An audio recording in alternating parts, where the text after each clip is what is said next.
over the course of 350 years, scholars estimate that between 3,000 and 5,000 people were killed by the Spanish Inquisition, which is about how many people were killed every 3 days by the Pol Pot regime in Cambodia in the 1970s. If you ask, who's killed more people over the last 100 years, atheists or Muslims, the answer is atheists, and it's not even close, right?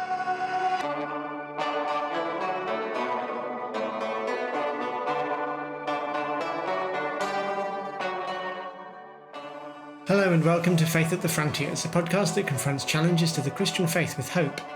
We're nearing the end of our long series on faith and the challenges of history, and one of the big challenges we haven't yet addressed is the violence perpetrated by religion throughout the centuries. In this episode, we interview Professor William Cavanaugh, who talks to us about his book, The Myth of Religious Violence. Is violence in religion really just a myth? What does that mean? You'll find out in this fascinating and provocative episode, and I hope you enjoy listening.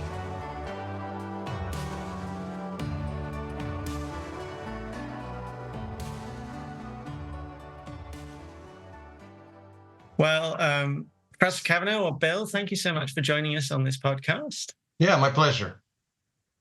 Where are you hailing from at the moment? I'm in Chicago. I teach at DePaul University in Chicago. Ah, fantastic.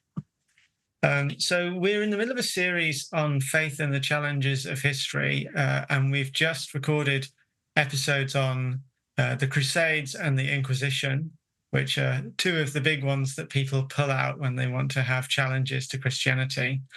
But your work has been a lot on sort of the larger general meta challenge over and above those two specific instances. The Crusades was one instance where Christianity is accused of violent behavior. The Inquisition is another. But you're looking at the whole category of religious violence in general.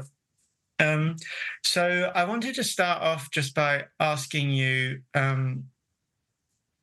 what is the main sort of, what is the main common assumption that people have, or common thing that people say that your book, The Myth of Religious Violence, is meant to sort of address? What's the prevailing myth that we're talking about here? Sure. So the prevailing myth is that there is something out there called religion, which nobody seems to know how to define, but it's out there somewhere. And it's inherently more violent than things that we usually call secular. So, atheism and Marxism and economics and liberalism and so on. And therefore, since religion is peculiarly violent, it needs to be marginalized from public life. And that's what I call the myth of religious violence. The reasons people usually give that religion is peculiarly violent is that it's irrational and it's absolutist and it's divisive. And this is or just dangerous because of this absolutism, right?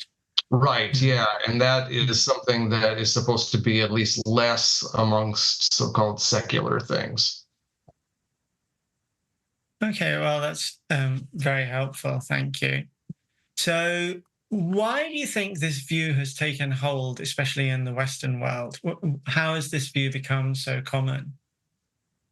Right. Well, I think it legitimizes certain arrangements and it delegitimizes other arrangements.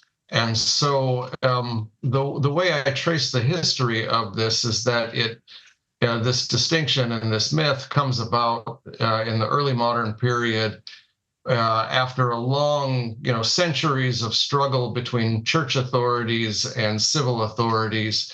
Finally, the civil authorities get the upper hand in the early modern period in Europe. And so the church needs to be marginalized from public discourse. And so this idea that that there's something called religion and that's the business of the church that's peculiarly kind of divisive and irrational and needs to be marginalized from public discourse. And that's an oversimplification of a very long and complex process. But that's kind of how it gets started. And then nowadays, I think it's used especially to dismiss Muslims as being, peculiarly dangerous. And that kind of buttresses Western ways of organizing things and denigrates them. They mix religion and politics, and that's why they're so crazy. And we've got everything sorted out. Keep religion and politics separate. Right. Now, if I understand correctly, you're using the word myth both in the normal sense that means it's not actually true, but also in the more sort of refined sense that a myth is a sort of driving ideological force in the culture. Is that right? Right. It's a kind of unquestioned assumption that that people don't even hesitate about. It's just kind of the air that we breathe. I once gave a lecture entitled "Does Religion Cause Violence?" at college, and I was on my way to the lecture hall, and I saw a poster for the lecture, and someone had written the word "duh" over the poster. I thought, yeah, that pretty much kind of sums it up. Everybody knows that religion is just kind of inherently more violent than other things. Right. So your first challenge to that idea is that people who say that don't really know what they mean by the word religion, or that the word religion is overly problematic as a category to put all of these different sort of groups into. Is that right? Right. So the idea that religion is inherently more prone to violence than secular things depends entirely upon this distinction between the religious and the secular. And one of the things I show is just how flexible this distinction is. And so you've got on the one side, you've got, a table with Christianity and Islam and Buddhism and those sorts of things. And on the other side, you've got Marxism and capitalism and nationalism and so on. But things constantly get mixed back and forth. So you look at Christopher Hitchens's book, God is Not Great, which is subtitled with typical British understatement, How Religion Poisons Everything. Typical Hitchens, right? So he, condemns religion because it's, violent and witch hunts and torture and so on. And then he's got a chapter on totalitarianism, like Marxist totalitarianism. Well, Stalin was an atheist, right? And, Marxist regimes are atheists. So he deals with this inconvenient fact by just shifting them over into the category of religion too. So he says, well, totalitarianism is about human perfection, and that's a religious thing. So everything he doesn't like just gets put over in the religion category, and everything he does like gets put over in the other category. So he says, for example, that in no real as opposed to nominal sense was Martin Luther King Jr. a Christian. And he bases this on the fact that he was nonviolent, and so he couldn't be a Christian because Christianity is violent, right? So anything that's violent, so religion causes violence because everything violent gets defined as religion, right? It becomes a self-defining thing, right? Yeah. Right, and this kind of stuff goes on all across the academic literature on this too. I can imagine Oh yeah, you go, Austin. I was just going to say, I think some of our longer time listeners might remember discussions in our series on science and religion that were similar, where we said, well, what is religion? And this idea that, we have that word, but that word doesn't mean today what it maybe meant in the past, and that it comes to mean something new during this time period that you've pinpointed, when secular authorities and religious authorities are sort of vying for power, that religion sort of comes to be a type of thing. Can you tell us a bit more about, like, where did we get this word and why did we come to use it in a new way? Because I think most people wouldn't realize that, we think this is just an ancient term. We've always had religions around. Right. Yeah. Wilfred Cantwell Smith's famous book in 1962, The Meaning and End of Religion, he goes searching for the term religion in ancient societies, and he says that there is no equivalent to what we call religion in any society that is not modern or Western, or influenced by modern Western culture. So the word religion comes from the Latin word religio, which means to rebind. But it doesn't mean at all what we mean by religion for the Romans. There is no distinction between religion and politics because Caesar is a god, right? And so the term means like any kind of binding obligation. So Augustine talks about the normal sense of the word religio in the city of God, and he says it means relations of respect between a man and his neighbor. Which is nothing like what we mean by this. And in the medieval era, the religious secular distinction was a distinction between two different kinds of Catholic priests, right? Religious belonged to an order like the Dominicans and the Franciscans, and secular priests belonged to a diocese. So it doesn't mean anything like... Yeah, that's right. The whole idea of a secular Catholic priest struck me as really odd when I first heard it. I was like, what do you mean? Right. Yeah. And, Catholics still talk about somebody joining religious life if they become a nun, as if they, suddenly started believing in God. It doesn't mean that they are necessarily more devout than the lay people. Yeah, absolutely. Well, I can imagine somebody slightly objecting to sort of sweeping away all of the violence caused by Christianity, Islam, Hinduism, if you want to name them separately, just by saying, well, you can't put them all into a category called religion, but these sort of whatever else you want to call them, or you could just accuse a particular one like Christianity, say that still causes a lot of violence. You can't just sweep that away by problematizing the overarching category, can you? Sure, that's exactly right. I mean, you can't. So there's no denying that people kill for Christian reasons and people kill for Muslim reasons. And so I'm not at all denying that, right? People can and do kill for their faiths, but the point of the book is to level the playing field and say that, yeah, people kill for Islam, people kill for Christianity, people also kill for democracy, they kill for the free market, the workers' revolution, for nationalism, for nations and flags and oil and land, and the list goes on and on. And so the argument is meant to kind of level the playing field, and we look at these sorts of things and not get into these, this ridiculously broad category. Religion causes violence. It's kind of like saying politics causes violence. Well, and also, as you say, it serves the purpose of exonerating all of those things that people don't associate with religion, all of those other reasons for violence. It just makes them seem sort of innocent. Right. Yeah.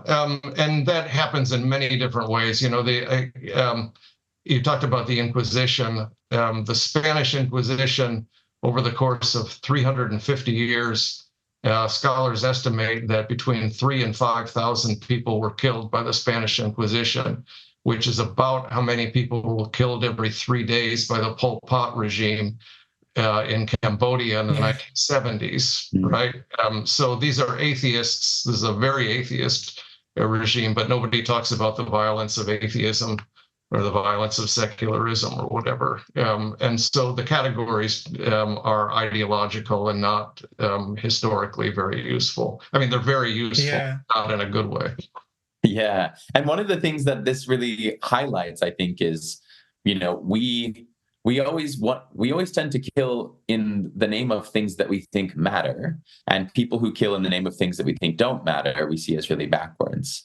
And in the Middle Ages, if someone was, going to war for God, And they would say, well, at least we're not going to war over money or something stupid like that. But today it's the opposite, right? How dare you kill someone in the name of your God? We only do that for money. We only do that for these things. And so it's just interesting, this reversal and how we've developed these categories to kind of help hide the fact that that's often what we're doing. Yeah, I think that's exactly right. People who think it would be in bad taste even to, talk about Jesus in public, and would never dream of killing for Jesus, will have no problem about killing for your country, right? And I think that's true of 99% of American Christians, for example. Yeah, and then part of your historical argument has to do with this idea that actually in the relationship between church and state in the Middle Ages, that actually the state sort of won in that sort of tussle for power in the early modern age, and that's associated with the whole rise of the whole notion of the nation state, which we all sort of live with and assume on a day-by-day basis now. And so those nation states needed to justify themselves by pointing to religion as the problem rather than themselves. Am I understanding that right? Yeah, I think that's right. And what becomes interesting then is there's a whole bunch of scholarship on nationalism, which arises in the 20th and into the 21st century, which talks about nationalism as a religion, right? Carolyn Marvin says nationalism is the most powerful religion in the United States, and she says it's the only thing people will publicly claim to kill for. And that's precisely why it's the most powerful religion in the United States. So again, it's that question of what do you mean by religion? Carlton Hayes, the great scholar of nationalism, has a book called Nationalism: A Religion. And that has, Anthony D. Smith and a lot of the kind of major scholars of nationalism talk about it as kind of a replacement for Christianity. It becomes the kind of organizer of these public ultimate loyalties in Western modernity. And so it all depends what you mean by religion. And then there are other people who say, no, that's not a real religion. That's just a sort of quasi-religion or a somewhat religion. But again, it's just evidence of how flexible this term actually is. Yeah, something that you believe in enough to kill for is then defined as a religion, basically. Right. Yeah. So I'm also a big fan of your other book, which came out quite soon after The Myth of Religious Violence, The Migrations of the Holy, where you sort of make this argument that the very thing that people sort of revere as sacred has moved from religion to the nation state, and that accounts for the rise of nation states as extremely powerful institutions. Am I remembering that correctly? Yeah. Right. Yeah. Migrations of the Holy is a term that I borrow from the British historian John Bossy, and he talks about that in the kind of early modern period. And I think that's exactly what's going on. That's kind of the theme of my latest book, which came out in January, called The Uses of Idolatry, that we don't live in an era devoid of worship. We just live in an idolatrous era. And I tried to do a kind of sympathetic take on that as well. But that's the basic argument. And is that book more for a broader audience than your kind of academic monographs? Is that right? The Uses of Idolatry? Yeah. Oh, it's not. Okay. No, I was glancing at it. I think looked. Yeah. Okay. It's the longest book I've written. It's 500 pages. But I always try to write for a non-academic audience. I try to write as clearly as I possibly can, and I pride myself on clarity. So it's pretty it's thorough, and I try to really do a thorough job on this and do justice to the scholarship. But I never try to write anyway in a jargon-filled way. I think it's. No, I mean, I think that's true. The two books of yours that I have read, I do think are quite accessible, and I'd gladly put them in the hands of somebody who hasn't studied theology. Yeah, absolutely. That's what I write for. Yeah.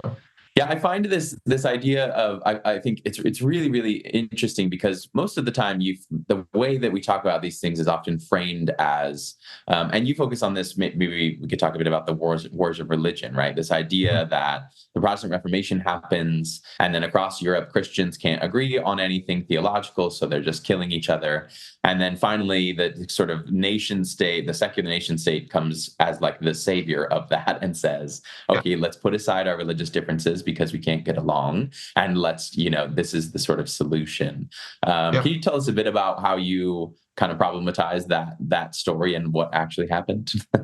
Yeah, that's kind of how I got started on all of this stuff. Is I took a class in graduate school at Duke, a political science class on theories of liberalism, and so we read Rawls and Rorty and Judith Shklar and so on.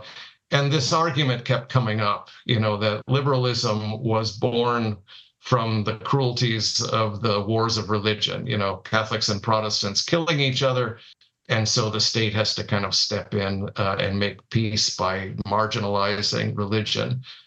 And so I wrote my term paper on that because it doesn't take long when you start looking at the histories of these wars to realize that this is just completely false. This is not what happened at all. The 30 Years' War, which is the kind of poster child for the violence of the wars. That's the one everybody mentions. That's the one everybody knows, right? But it was mostly a war between the two great Catholic dynasties of Europe, right? It was the Bourbons in France and the Habsburgs in Germany. And so it was Catholics versus Catholics, and Cardinal Richelieu came in on the side of the Lutheran Swedes, and so in what sense so once I started digging into that, I thought, wait a minute, what's going on here, right? And so in the book, I give example after example after example. I have page after page after page of I think 42 examples of Catholics killing Catholics and Protestants killing Protestants and Catholics and Protestants collaborating in the so-called wars of religion. And so then you have to start asking, okay, so what is going on here? Right? Something else is at stake. They must be killing for some other reason than their religious views, if that's the case. Yeah. Right. And so there are some, so part of the problem, of course, is that there's no such thing as religion yet, right?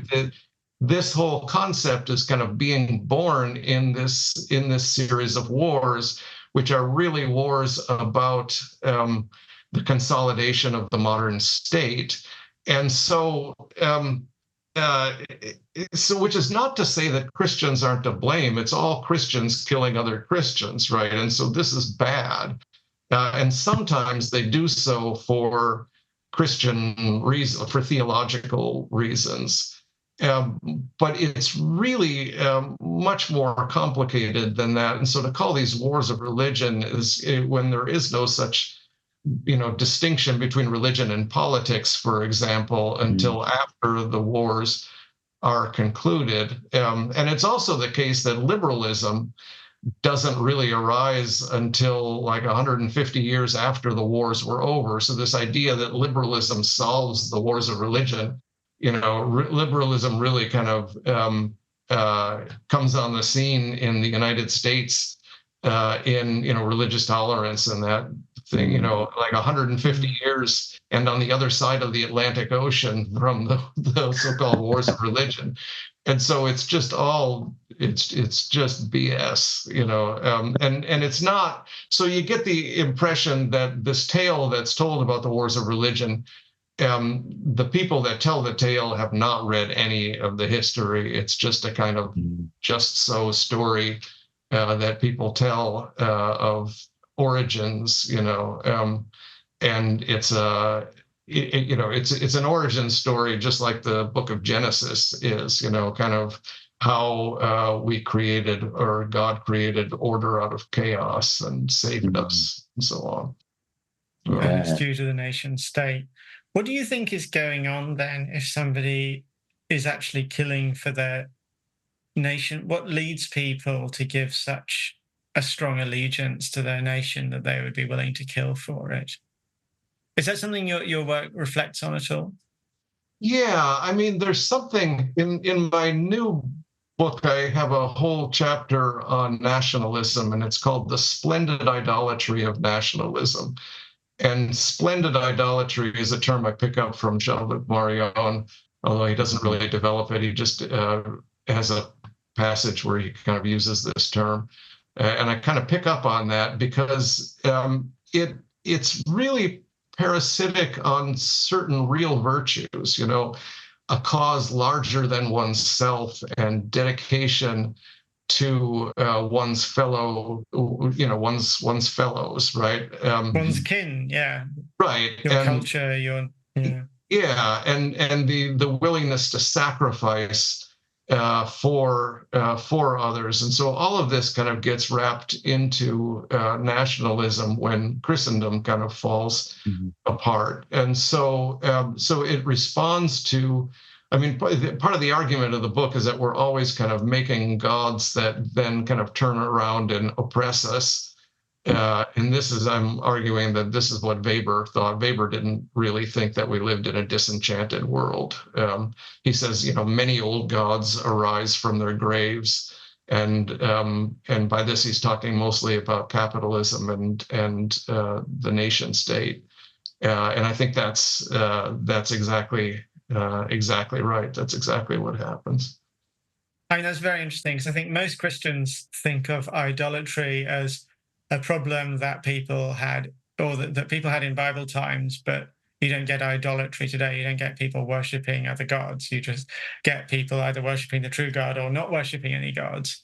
But right. You're kind of showing that there's actually just as much idolatry and worship in the sense of sort of absolute allegiance or commitment to things that are not the Christian God going on here as well. Am I understanding that right?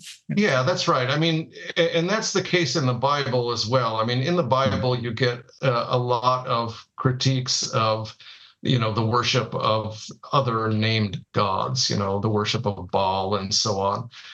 But you also get Jesus saying, you cannot serve both God and money, right? God and mammon.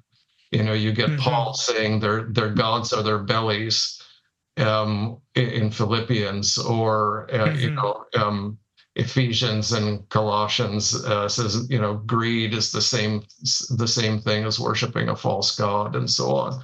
So I kind of work that out. There's a whole chapter on idolatry in the Bible, and it's really not just about, although it is.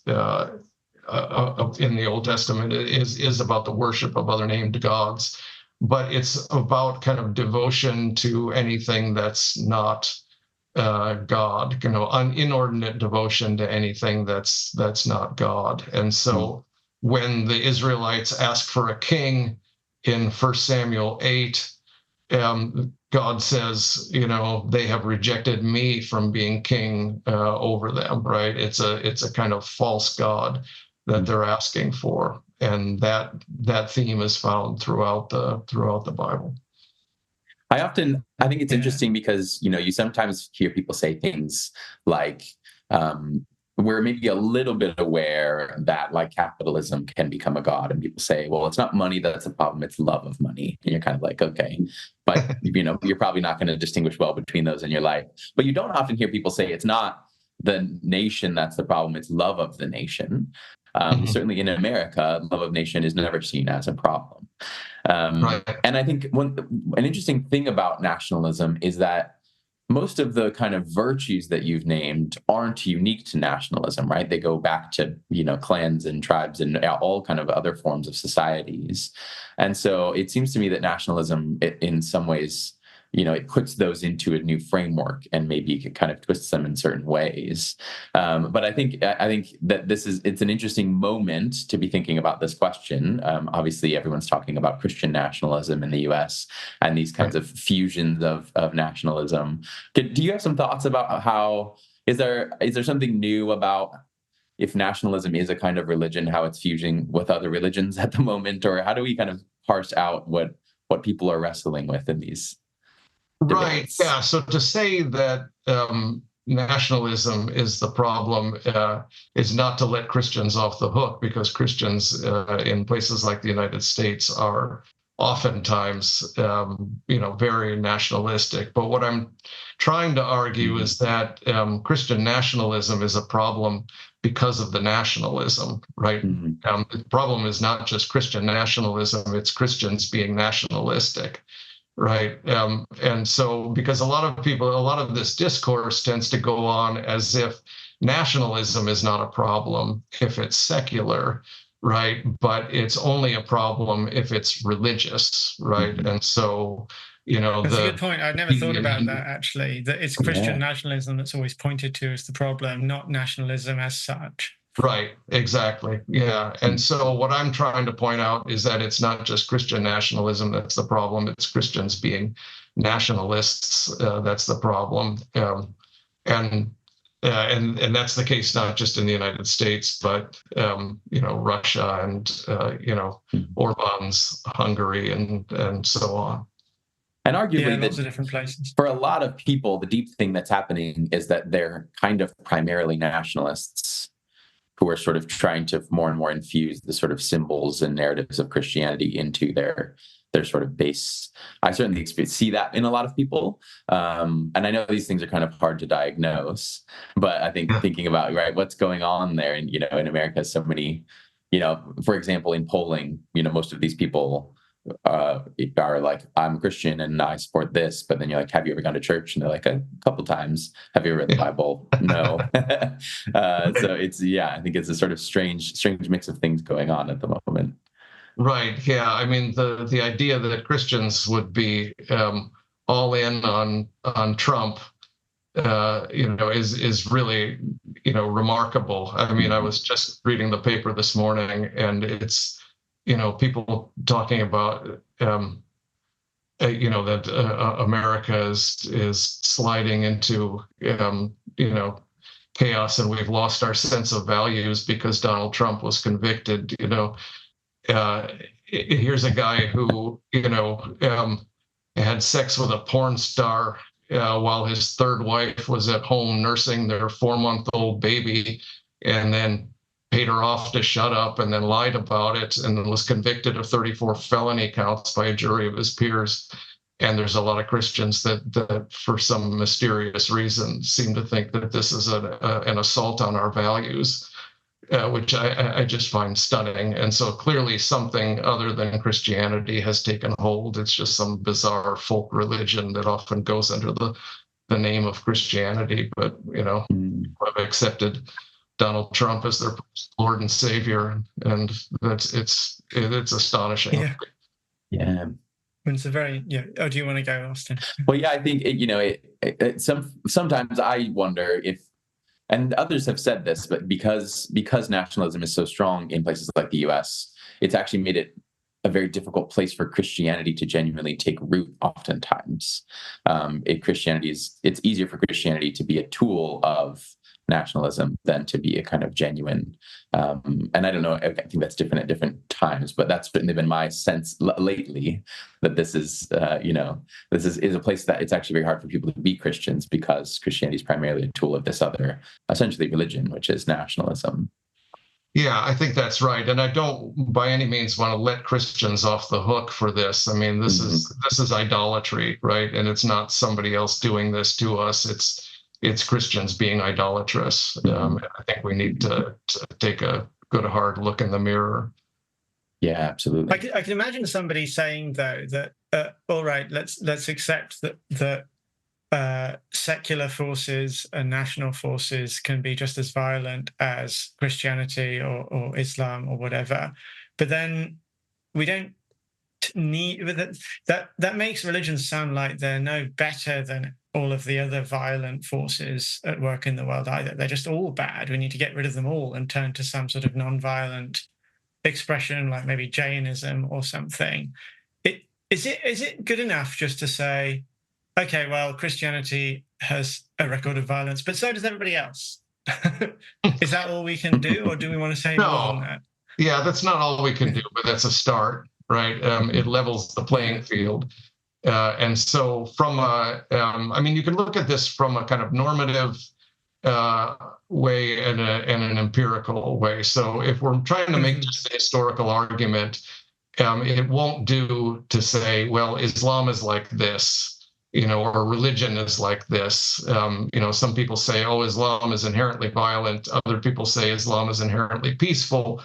And you need to say, well, it's both at different times in different places, right? And so let's not talk about Islam as such. Let's talk about this particular school of 18th century Wahhabism, in Saudi Arabia, and what happens to that under conditions of Western colonialism, and get as specific as you possibly can from an empirical point of view. And the same thing, when you're talking about Christians or Hindus or whatever.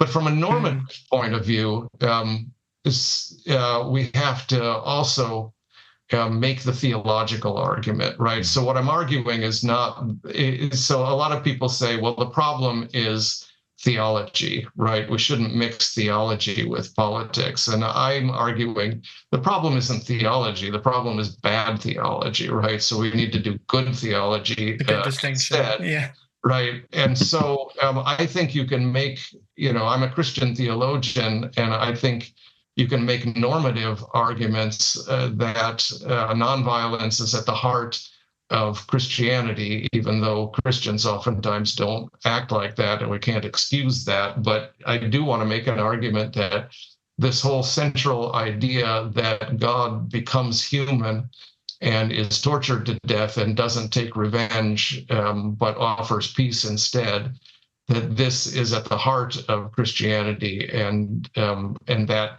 gives us a certain measure of hope. And so I want to make those normative theological arguments in addition to the empirical arguments. Yeah, that's not actually what Christianity is when it's best understood. Although that does risk something which in your book you say we shouldn't do, which is that way of dismissing the Crusades by saying the Crusaders weren't real Christians. And we talked about that in our episode on the Crusades. Like, it's a very easy way of pulling the sort of no true Scotsman thing, the same way that Christopher Hitchens did with lining up all of the things he doesn't like and calling them religious, and the things he does like and calling them not religious. We can just line up all of the things we like and say they're real Christians, and all the things we don't like and say they're not real Christians. But you're not a fan of that.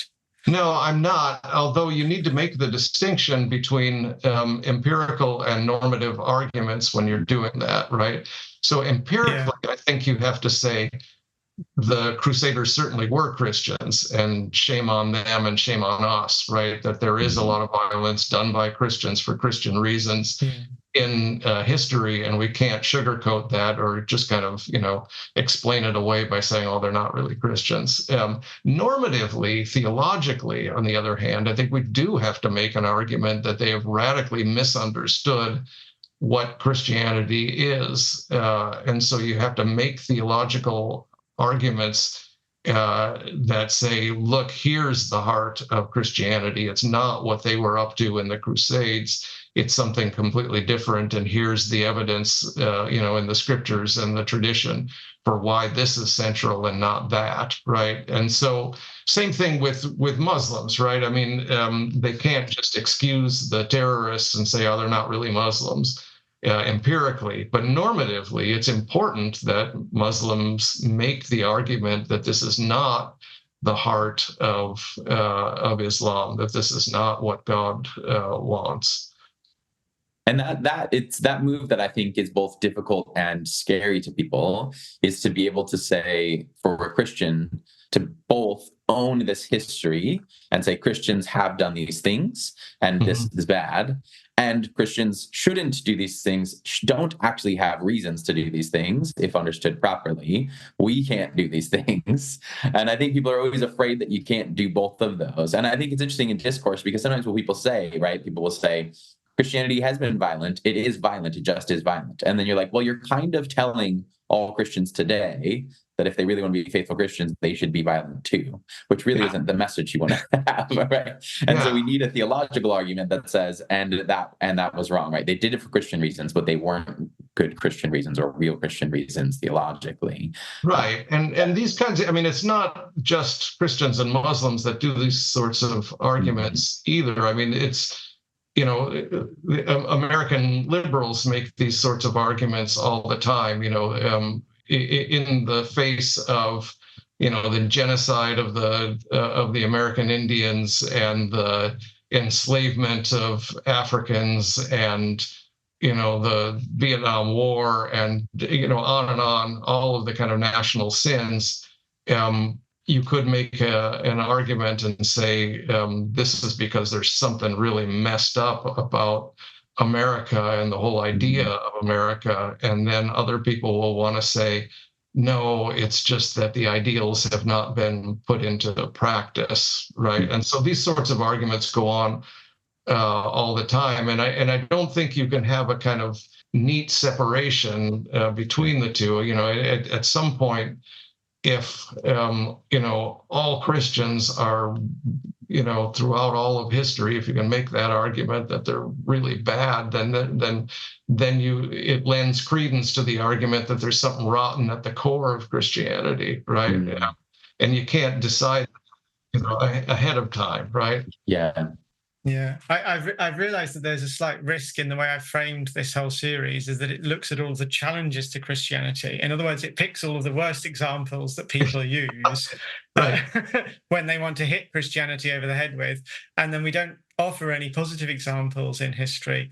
And I think you need to be able to do that empirically, don't you? Or else you can't really have credible claims that Christianity at its heart is not violent. There needs to be those positive examples you can point to in history where Christians have shown themselves to be faithful to what you think is the heart of the Christian faith. Yeah, I think that's exactly right. And there's lots of ways, you know, you look at you know, people use the term medieval as if it's synonymous with barbarism and so on, but in a lot of ways it was much less violent than the 20th century. You know, I mean, if you ask, you know, who's killed more people over the last 100 years, atheists or Muslims, the answer is atheists, and it's not even close, right? You know, and I mean, the 20th century, which is, you know, the least kind of Christian century for many centuries, was the bloodiest century by far. And so you look at things like, you know, the peace of God and the truce of God and all these efforts to kind of, you know, make any soldier who does violence do penance, even in a just war, do penance when they come back. You know, there's all sorts of ways that the medieval church kind of reined in violence and offered sanctuary. And that is something that we ignore to our peril. We need to kind of lift up those kinds of examples. Can I just interrogate for a moment where the very idea came from, which everybody on all sides seems to be assuming now, that violence is bad? Like, did that idea come from somewhere? Like, I don't feel that Julius Caesar thought that the violence he was doing was morally reprehensible. So where did this idea come from that everybody seems to agree on, that we shouldn't be violent? Does your work reflect on that at all? I mean, it reflects on it only in to say that, insofar as to say that the problem is not religious violence or secular violence, it's violence, right? I mean, clearly, violence is problematic. Find a dead body on the street and try not to be repulsed by this, right? I mean, this is bad. I think this is a very natural thing to think that violence is bad, right? And so there are certain ways where you could argue that it's necessary under certain conditions to prevent more violence or something like that. Well, everybody who's not a pacifist would have to say that, right? They couldn't say, unless you're a pacifist, you can't say all violence at all times under all possible circumstances is always bad. Well, you can, in a way. I mean, part of what I'm arguing about Christianity is that nonviolence is the core of Christianity. That pacifism and just war are not two different positions. They are concentric. Oh, very interesting.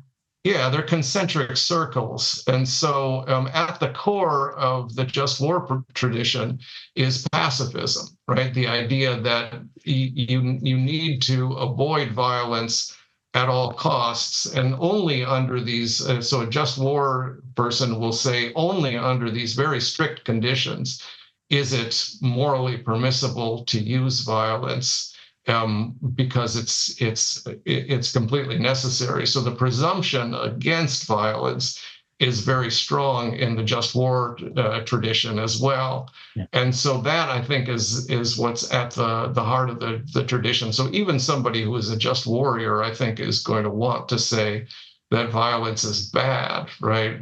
You don't want somebody who's a happy warrior. You want somebody who's a reluctant warrior. And so Augustine, is very clear on this, that this is not a good thing. This is a tragedy, which is, unfortunately necessary in these between times. That's very interesting. I just wonder, perhaps reflecting some of reading Tom Holland recently, I just wonder whether the whole common consensus that violence is bad has some sort of is a result of some Christian influence on the culture. Do you think there's any credence to that idea? Yeah. I don't know. I certainly hope so. I mean, I think this is René Girard's argument in some ways, right? That Christianity undoes this victimization mechanism, where we usually assume that the victims are guilty and Christ is the innocent victim, identifies the victim with God, and this changes everything. And I find that argument really interesting and persuasive. One of the interesting things about it is that Girard argues that in some ways this could make things worse in the short term, right? Because the victimization mechanism, the kind of scapegoating mechanism, keeps a lid on violence by picking out some scapegoats that we can all unite against.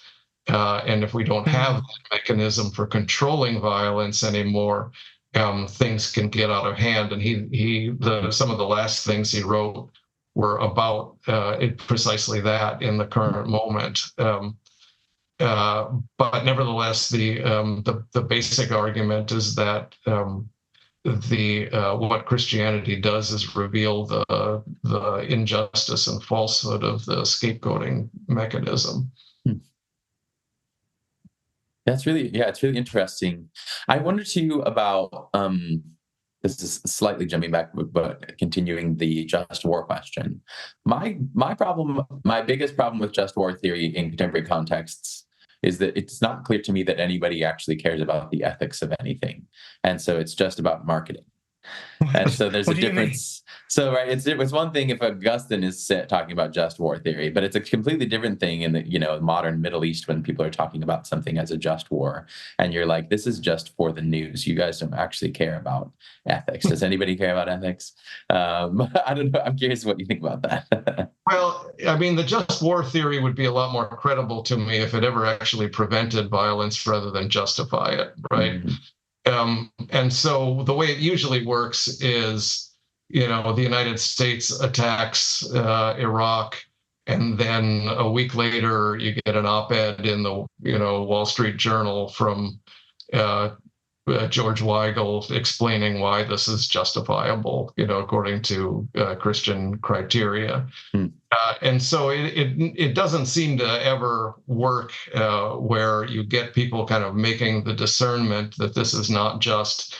And so I'm not a pacifist, but I believe in the just war, and this is not a just war, so I'm going to sit this one out, right? I mean, that's what should have happened in 2003 when the U.S.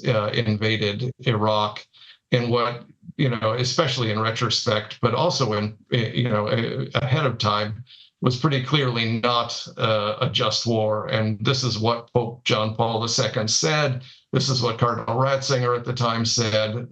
This is what the Bishops' Conference in the United States raised concerns about.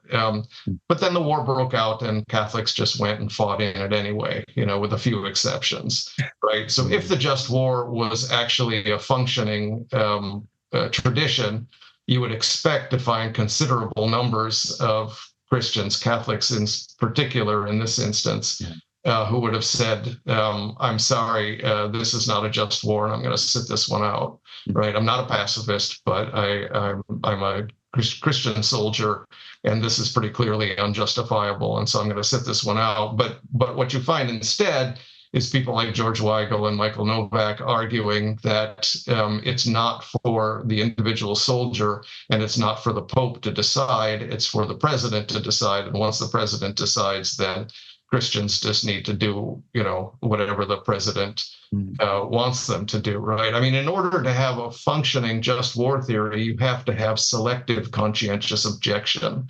And the United States does not allow selective conscientious objection. You can be a pacifist and a conscientious objector and opt out of military service, but you can't be a military person who's a Christian and selectively opt out of different wars. In order to have a functioning war theory, you would have to have that. Yeah, that's right.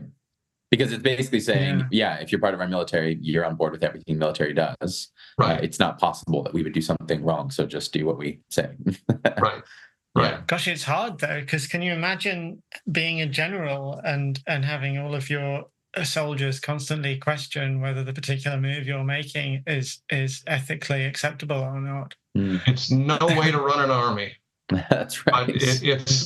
But it is the only way to be a Christian and believe in the just war theory, right? I mean, this is what people don't understand, is how radical the just war theory is. People think that pacifism is radical, but in a lot of ways, the just war theory is just as radical. And if people took it seriously, it would create all kinds of chaos in a good way. And that brings us around a little bit to the kind of start of the conversation, which is just war theory. Also, it's such a different question because of the rise of quote unquote secular state, right? Just war theory in a context where the church has some say over what militaries are doing is more centralized, I guess. Whereas in the contemporary context, it has to be down to every individual soldier. Is that true? Sure. I mean, the church has no influence in over secular nation states. I think it's every once in a while you get some idea that Billy Graham has the president's ear or something like that, and it's nonsense, and it never works that way. If you get somebody, actually. I think it was the first Gulf War, or it may have been I think it was the Iraq War in 2003. George Bush's own Episcopal bishop made some pronouncements against the war, said it's not just, and so Bush just got Billy Graham to come to the White House and give his blessing. Wow! So that's the way it tends to work. You can just pick the one that supports your cause and ignore the rest. Right. Yeah. That's right. I'm sorry. I think that was the first Iraq War. Yeah. I think it was the first George Bush, and not the. Yeah. Anyway, sorry. I'm a little fuzzy on the details. It's been a while. Yeah. All right. Well, thank you so much for taking the time and joining us for a really fascinating discussion. Well, thanks. I enjoyed it as well.